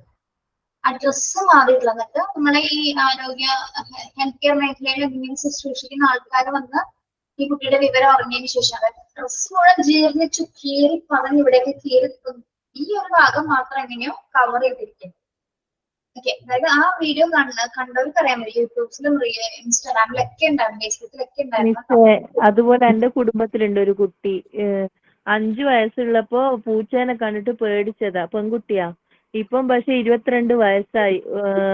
പിന്നെ ഇങ്ങനെ എന്താ പറയാ, ഇപ്പോഴും പിന്നെ ആൾക്കാർ കൂടുന്ന സ്ഥലത്തെല്ലാം ആവുമ്പോ വല്ലാണ്ട് വയലന്റ് ആവും. പിന്നെ ഡ്രസ്സെല്ലാം കഴിച്ചിട്ടാളിയോ ആളെ മുന്നിൽ തന്നെ, അങ്ങനത്തെ എല്ലാം ഒരു പെരുമാറ്റ. പക്ഷെ അത് അവരെ രക്ഷിതാക്കളെ സമ്മതിക്കണം. അവരെങ്ങനെയാ ആ കുട്ടീനെ വളർത്തുന്നതെന്ന് നമുക്ക് വിശ്വസിക്കാൻ പറ്റൂല. ഈ ഏജ് ആയില്ലേ, ഈ 10-22 വയസ്സായി. കിട്ടുന്ന ഫുഡെല്ലാം കഴിച്ച് ഭയങ്കര വെയിറ്റുവാ. ചെറിയ കുട്ടികൾ ചെയ്യുന്ന പോലെ പിന്നെ 1ഉം 2ഉം എല്ലാം കാണുന്നിടത്തെല്ലാം അങ്ങനെ ചെയ്താളീന്ന്. അങ്ങനെ ആയിപ്പോയി. 5 വയസ്സ് വരെ ഒരു കുഴപ്പമില്ലേനു, സാധാരണ നോർമൽ കുട്ടിയേനു. ഒരു പൂച്ചേനെ കണ്ടു പേടിച്ചതിന് ശേഷം ഇങ്ങനെയായ. അതെന്താന്നുള്ള പൂച്ചേനെ കണ്ട് പേടിച്ചത് നിങ്ങളോടാണോ പറഞ്ഞത്? അവര് രക്ഷിതാക്കള് പറഞ്ഞാന്ന് എന്റെ അനിയൻ കല്യാണം കഴിച്ച ഓളെ ഉമ്മാന്റെ ഏടത്തിന്റെ മോളാണ് ഈ കുട്ടി. അവള് പറഞ്ഞ കഥയായത്. ഇപ്പോഴും എനക്ക് ആ കുട്ടീനെ കാണുമ്പോ പേടിയാ. ആൾക്കാരെല്ലാം കാണുമ്പോ മേത്തിങ്ങനെ തുപ്പൂ അങ്ങനെയെല്ലാം ചെയ്യുന്ന ആ കുട്ടി. പിന്നെ മുടിയെല്ലാം പിടിച്ച് പറിക്കും കാണുന്ന ആളെ. എന്താന്ന് എനക്ക് ഭയങ്കര പേടിയാ. ഒറ്റ പ്രാവശ്യം ആ വീട്ടിൽ പോയിട്ടുള്ളൂ, പിന്നെ പോയിട്ടില്ല. ശരിയാണ്, ചില കുട്ടികൾക്ക് അനിമൽസിനെ കാണുമ്പോ പേടി ഉണ്ടാവുന്നുണ്ട്. പക്ഷെ പൂച്ചയല്ലാതെ വേറെ എന്തെങ്കിലും ഒരു എക്സ്പീരിയൻസ് ആ കുട്ടിക്ക് ഉണ്ടായിട്ടുണ്ടാവും. അത് പറയാൻ പറ്റാത്തതായിരിക്കും. പൂച്ചനെ കണ്ട് അങ്ങനെയാ പറഞ്ഞ. പൂച്ചനെ കണ്ട എക്സ്പീരിയൻസിലാണെങ്കിൽ ഒരു 2, 3, 4 വർഷത്തോളം ചിലപ്പോൾ ഒരു പേടി ഉണ്ടായിരുന്നിരിക്കും. അല്ലെങ്കിൽ നമുക്ക് ആ ഒരു അനിമലിനെ കാണുമ്പോൾ പേടിയുണ്ടാവും. പക്ഷെ കണ്ടിന്യൂസ് ആയിട്ട് ആണെങ്കിൽ മാറിപ്പോയ ആൾക്ക് വേറെ രീതിയിൽ എന്തെങ്കിലും അസുഖങ്ങൾ ഉണ്ടായിട്ടുണ്ടാവും. അതുകൊണ്ടാണ് ഡിസോർഡർ വേറെ ഉണ്ട്. അതുകൊണ്ടാണ്. അതായത് അവര് ചിലപ്പോൾ അതൊരു കാരണമായിട്ട് മാത്രം പറയുന്നതായിരിക്കും. സത്യം എന്താണെന്ന് നമ്മൾ ആളെ ട്രീറ്റ് ചെയ്താൽ അറിയാൻ പറ്റും. ചിലർക്ക് ഇതൊക്കെ മാറ്റാൻ പറ്റും. എനിക്ക് 22 വയസ്സായിരുന്നില്ല. ചിലപ്പോ നേരത്തെ അവരതിനു വേണ്ടി സമയം കണ്ടെത്തിയത് ചിലപ്പോ പെൺകുട്ടിയാണോ? പെൺകുട്ടിയാ. ഇന്ന് വരെ ട്രീറ്റ്മെന്റ് എപ്പോഴും ട്രീറ്റ്മെന്റ് ഇങ്ങനെ ഇനി കാണിക്കാത്ത ഡോക്ടറോ വൈദ്യരോ അങ്ങനെ ആരും ഇല്ലാന്നാ പറയുന്നു. ഉസ്താദുമാര് കുറേ ആളെ കാണിച്ചവര്. ഞാൻ പറഞ്ഞിട്ടില്ലേ നിങ്ങളോട്, നമ്മുടെ മനസ്സിന്റെ കാഴ്ചകൾ എന്ന് പറയുന്നത് ഓരോ വ്യക്തികളും ഓരോ രീതിയിലാണ് കാണുന്നത് അല്ലെ? അപ്പൊ അതിനെ ഏൽക്കുന്ന, നമ്മുടെ മനസ്സിനെ ഏൽക്കുന്ന ഓരോ ആഘാതം ഓരോ വ്യക്തിയിലും അതിന്റെ ഇമ്പാക്ട് എന്ന് പറയുന്നത് ചിലർ അതിൽ നിന്ന് റിക്കവർ ആവും. ചിലരെന്താണ് അതിൽ പെട്ടു മനസ്സിന്, അതായത് അവന്റെ മനസ്സിന് ചിലപ്പോ അതിന്റെ ഒരു കപ്പാസിറ്റി ഉണ്ടാകുക. അങ്ങനെയുള്ളവരെന്താണ് അതിൽ വീണ് അതിനെ എഴുന്നേക്കാൻ പറ്റില്ല. എഴുന്നേക്കണമെങ്കിൽ മറ്റൊരാളെ സഹായിക്കേണ്ട സിറ്റുവേഷൻ, അതായത് മാനസികമായിട്ട് അവനെ പിന്തുണ കൊടുത്ത് സപ്പോർട്ട് ചെയ്ത് മാറ്റിയിടുക. ചിലപ്പോൾ വർഷങ്ങൾ എടുക്കുന്നിരിക്കും.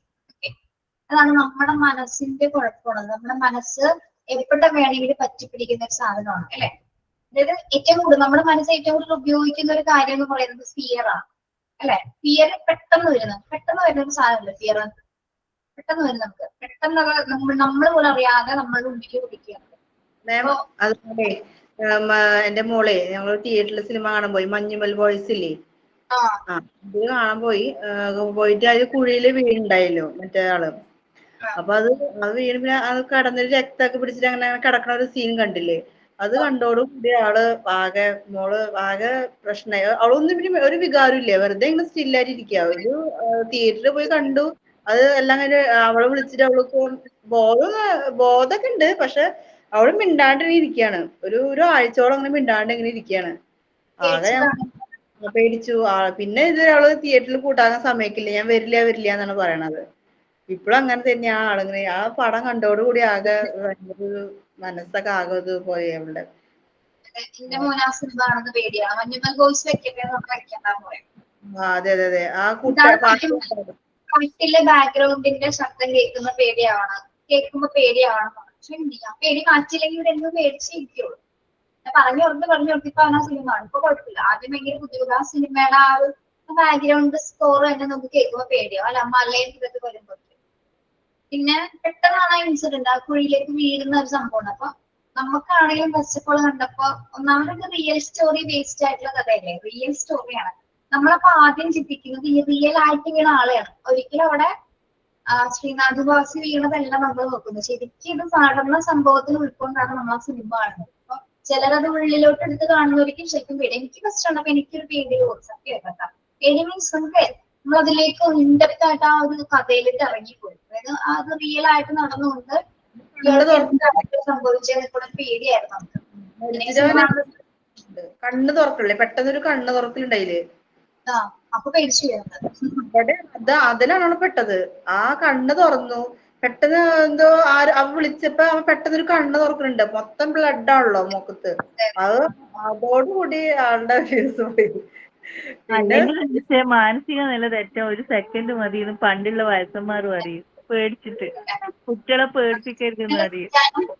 മാനസിക നില തിരിച്ചു വരാനും സെക്കൻഡുകൾ മതി. പക്ഷെ നമ്മുടെ മനസ്സെങ്ങനെ പ്രവർത്തിക്കുന്നു എന്നുകൊണ്ടിരിക്കും. മനസ്സ് ഭയങ്കര പ്രശ്നകാരനാണ് അല്ലെ? നമ്മളുടെ എല്ലാ പ്രശ്നങ്ങൾക്കും കാരണം നമ്മുടെ മനസ്സാണ് അല്ലെ? എന്ത് പ്രശ്നത്തിനും കാരണം, സങ്കടമാണെങ്കിലും സന്തോഷമാണെങ്കിലും എന്ത് വികാരങ്ങളാണെങ്കിലും അതിന്റെ എല്ലാ കാരണക്കാരും നമ്മുടെ മനസ്സാണ് അല്ലെ? അതെ മാം, അതെ. അങ്ങനത്തെ സിനിമയൊന്നും ഉണ്ടാകുമ്പോ കുട്ടികളെ കൊണ്ടുപോകാൻ പാടില്ല അല്ലേ? കാണിച്ചു തരുമായിരുന്നു. ഞാൻ സിമ്പിൾ ആയിട്ടുള്ള കാര്യം പറയട്ടെ. നിങ്ങള് നിങ്ങളുടെ വെഡിങ് ആനിവേഴ്സറി ആണെന്ന് വിചാരിക്കാം. വെഡിങ് ആനിവേഴ്സറി അങ്ങനെ ജസ്റ്റ് വെച്ച് വിചാരിക്കും. നിങ്ങളുടെ മനസ്സില് നിങ്ങളുടെ പാർട്ട്ണർ ഇന്ന കാര്യം നിങ്ങളോട് പറയണമെന്ന് നിങ്ങൾ ആഗ്രഹിക്കുന്നുണ്ട്. 6 മണിക്കുള്ളിലായി വൈകുന്നേരം ജോലി കഴിഞ്ഞ് എന്റെ വെഡിങ് ആനിവേഴ്സറി മെന്നാന്നാ കഴിഞ്ഞ May 4. എന്റെ ഹസ്ബൻഡ് ഒന്നും മിണ്ടിയില്ല. ഒരു രാത്രി 7 മണിയായാലോ ഞാൻ അങ്ങോട്ട് ഞാൻ വാട്സപ്പിൽ സ്റ്റാറ്റസ് ഇട്ട് തരാം അവർ കാണുന്നേ. അയ്യോ ഇന്ന് വെഡിങ് ആനിവേഴ്സറി അല്ലേ, എനിക്ക് രാവിലെയും പറഞ്ഞുവിടേനു. എനിക്ക് ദേഷ്യം വന്നിട്ട് അതുവരെ ഫോണിലെല്ലാം വിളിച്ചു, ഞാൻ അനങ്ങിയില്ല. ഇത് ആണുങ്ങളെ കാര്യം. അപ്പൊ നിങ്ങൾ വിചാരിക്കും, നിങ്ങള് മനസ്സിൽ പറയണം, ചേട്ടൻ ഇപ്പൊ ഒരു 6 മണിയാകുമ്പോഴേക്കും എന്നോട് എന്തെങ്കിലും പറയില്ലേ, പുറത്തു പോവാന്ന് പറയും. നിങ്ങളുടെ മനസ്സിൽ നിങ്ങളത് ക്രിയേറ്റ് ചെയ്തുകൊണ്ടിരിക്കും അല്ലെ. ഇന്ന ഡ്രസ് ഇട്ട് പോകണം, ഇന്ന സ്ഥലത്തായിരിക്കും പോകണം എന്നൊക്കെ നിങ്ങൾ പ്ലാൻ ചെയ്യുന്ന വായതൊന്നും പറഞ്ഞാൽ മതി അല്ലെ. നിങ്ങളത് പറയുന്നുണ്ടാവില്ല. പക്ഷെ ആ പാവം മനുഷ്യൻ ഇതൊന്നും എന്റെ വെഡിങ് ആനിവേഴ്സറി നാളെയാണ് ma'am. Advance happy wedding anniversary. 26 വർഷമായി. 26 വർഷം. 6 വർഷം. ഓക്കെ, സക്സസ്ഫുൾ ആയിട്ടുള്ള ലൈഫാണ് അല്ലെ. 26 വർഷമായി. അതന്നെ, കാൽഭാഗം കഴിഞ്ഞു. ഇനി പോട്ടെ, ഇനിയുണ്ട് ഒരുപാട് ദൂരം അല്ലെ. ഓക്കെ, അപ്പൊ നമ്മള് വിചാരിച്ചു, പക്ഷെ പാവം പാർട്ട്ണർ അദ്ദേഹം ഒന്നും വിചാരിച്ചിട്ട് പോലും ഉണ്ടാവില്ല. നമ്മളെന്താണ് ഇങ്ങനെ പറയണം, ചേട്ടൻ ഇങ്ങനെ പറയണം എന്ന് നമ്മൾ വിചാരിച്ച് വെച്ച് കഴിഞ്ഞാൽ പിന്നെ നമ്മുടെ മനസ്സത് സ്ഥിരീകരിച്ച് കഴിഞ്ഞാൽ പുള്ളി പറഞ്ഞില്ലെങ്കിൽ പുള്ളിയോട് നമ്മൾ ദേഷ്യം കയറും അല്ലെ. എന്താണ് അങ്ങനെ ചെയ്യരുത്, ഇങ്ങനെ ചെയ്യരുതെന്ന് വെച്ചാൽ നമ്മൾ ചോദ്യം ചെയ്യും. പക്ഷെ ആ മനുഷ്യനൊന്നും അറിഞ്ഞിട്ടുണ്ടാവില്ല. അപ്പൊ നിങ്ങളെ പറ്റിയതാണ് നിങ്ങളുടെ മനസ്സാണ്. നിങ്ങളുടെ മനസ്സെന്ത് പറഞ്ഞു, അങ്ങനെയൊക്കെ വിചാരിച്ചു വെച്ചോ, ഇങ്ങനെയൊക്കെ നടക്കുമെന്ന് പറഞ്ഞ് പറ്റിച്ചത് നിങ്ങളുടെ മനസ്സ് തന്നെയാണ് അല്ലെ. പക്ഷെ ആ പാവം മനുഷ്യൻ ജോലി കഴിഞ്ഞ് ചിലപ്പോ നമ്മൾ ഓർത്തിട്ടുണ്ടാവുള്ളൂ, അവർ പറഞ്ഞപ്പോ ഒരു കാര്യമില്ല. പക്ഷെ നമ്മൾ അന്നത്തെ ഒരു ചെറിയ ആഗ്രഹം കൊണ്ട് നമ്മൾ എന്താണ്, നമുക്ക് അങ്ങനെ വിഷമം വരും. പിന്നെ അത് വട്ടിയാവും, പിടിയാവും, പിന്നെ ആ വെഡിങ് ആനിവേഴ്സറി അങ്ങനെ കൊള്ളായിരിക്കും അല്ലെ. അപ്പൊ ആവശ്യമില്ലാത്തൊന്നും ചിന്തിക്കണ്ട.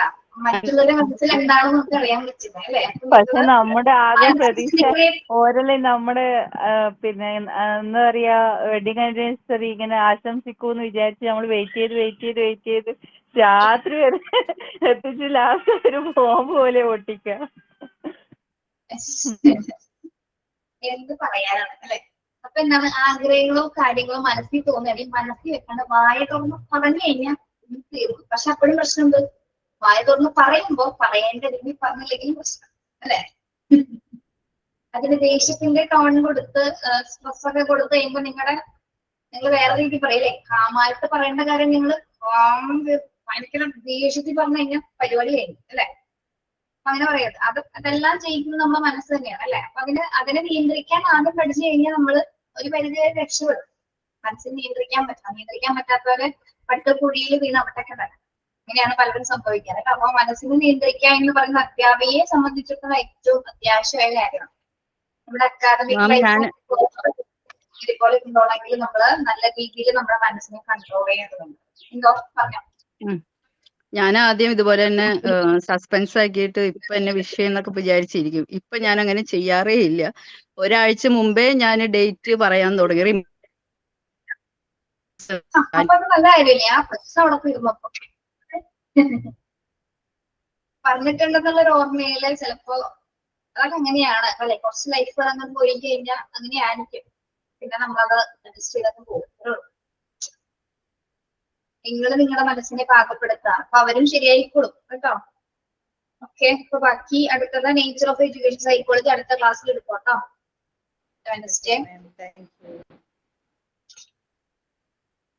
Thank you. Have a nice day. എല്ലാവരും കേരളോട്ട ക്ലാസ്സില്. Thank you ma'am.